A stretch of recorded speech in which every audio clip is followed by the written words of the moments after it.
Greek mythology is full of epic love stories, with the gods interfering with each one of them.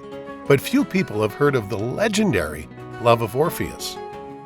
He's kind of like a big deal for the Greeks, but he's also linked to Orphism, this ancient Greek cult that was all about reincarnation. Wait, how is that connected to the story we're about to tell? Well, today, we're diving deep into the legend of Orpheus and his heartbreaking tale with Eurydice. First, who exactly is Orpheus? Well, in the world of Greek mythology, he's a rock star, known for his mad skills with the lyra and kithara.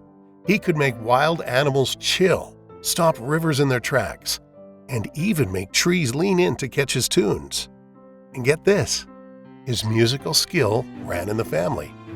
His mom was Calliope, one of the Muses, and his dad was Apollo, the big-shot god of music.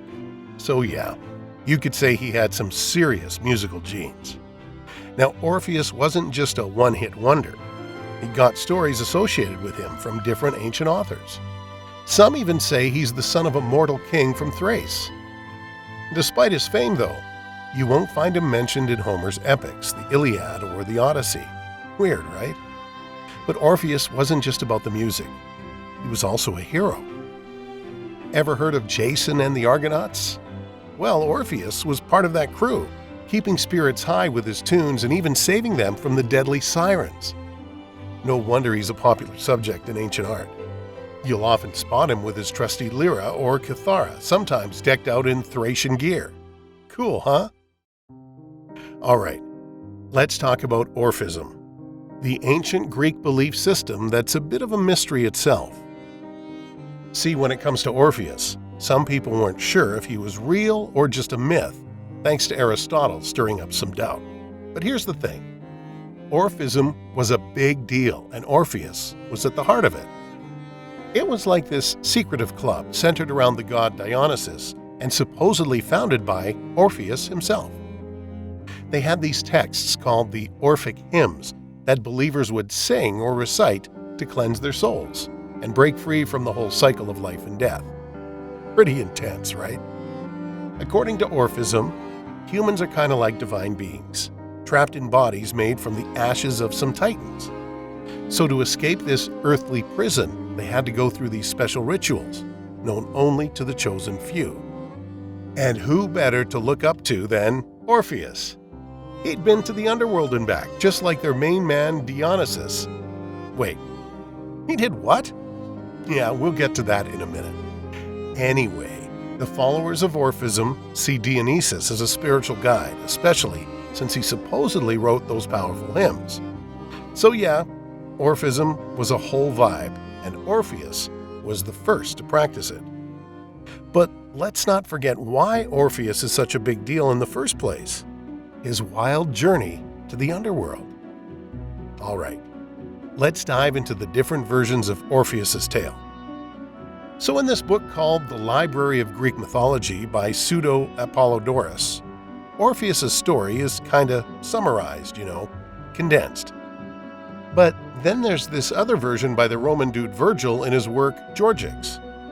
But the juiciest, most detailed version comes from Ovid, another Roman poet who was around during the time of Emperor Augustus. Now, Ovid starts with Orpheus and Eurydice's love story. They were head over heels for each other, so they decided to tie the knot. They even called on the god of marriage, Hymenaeus, to bless their union. But guess what? Their wedding day was cursed from the get-go. Right after saying their I do's, Eurydice went for a stroll with her nymph pals and got bitten by a snake. Orpheus was devastated and couldn't imagine life without her, so he made this bold move to bring her back from the dead. He pulled out all the stops, even charmed the pants off Chiron, the ferryman of the underworld, and Cerberus, the three-headed pooch guarding the gates. And when he finally faced the big bosses down there, Hades and Persephone, Orpheus busted out his lyra and sang his heart out. This guy's music was so powerful that it stopped all the suffering in Tartarus, if only for a moment. Tantalus, Ixion, Sisyphus, the whole gang, they paused to listen. Even the Furies couldn't help but shed a tear. That's how incredible Orpheus' song was. All right, let's break down what happened after Orpheus made his heartfelt plea to Hades and Persephone. So they were pretty touched by his words and decided to grant his request. They summoned Eurydice back to the land of the living, but with one condition. Orpheus had to lead the way and not look back until they reached the surface. Orpheus agreed, and off they went on their journey. They walked and walked until they were super close to making it back to Earth. But then, doubt crept in. Orpheus couldn't shake the feeling that something wasn't right. So in a moment of panic, he glanced back at Eurydice. Big mistake. Just like that, she vanished back into the darkness of the underworld.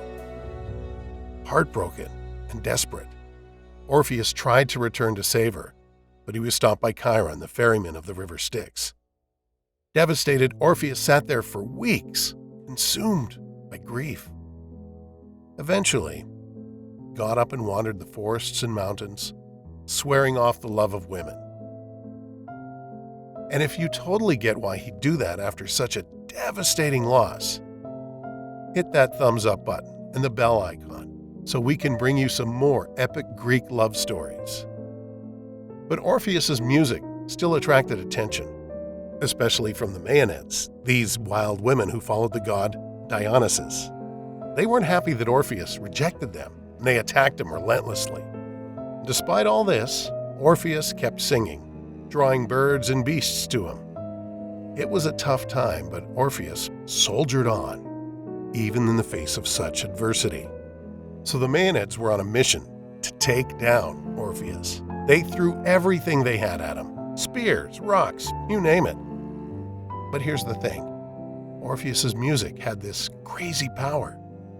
It could stop stones in midair. But the Maenads were relentless. Eventually, they got lucky, and one of their rocks hit its target. Orpheus was brutally murdered, and his death sent shockwaves through his followers. The whole natural world seemed to mourn, trees shedding leaves, birds singing mournful tunes, and rivers overflowing with tears. Orpheus's body was torn apart, and his head, along with his lyra, ended up in the river Hebrus. Some say his head found peace in Lesbos, while others think it became an oracle of Apollo. Now, Ovid wraps up this tragic tale with Orpheus's spirit reuniting with Eurydice in the Elysium fields. They finally found peace, strolling together hand in hand. And guess what? Orpheus could finally look back without fear. What do you think this story means? Let us know in the comments. Oh, and if you like this video, check out the next one about Zeus and what happened to each of his lovers.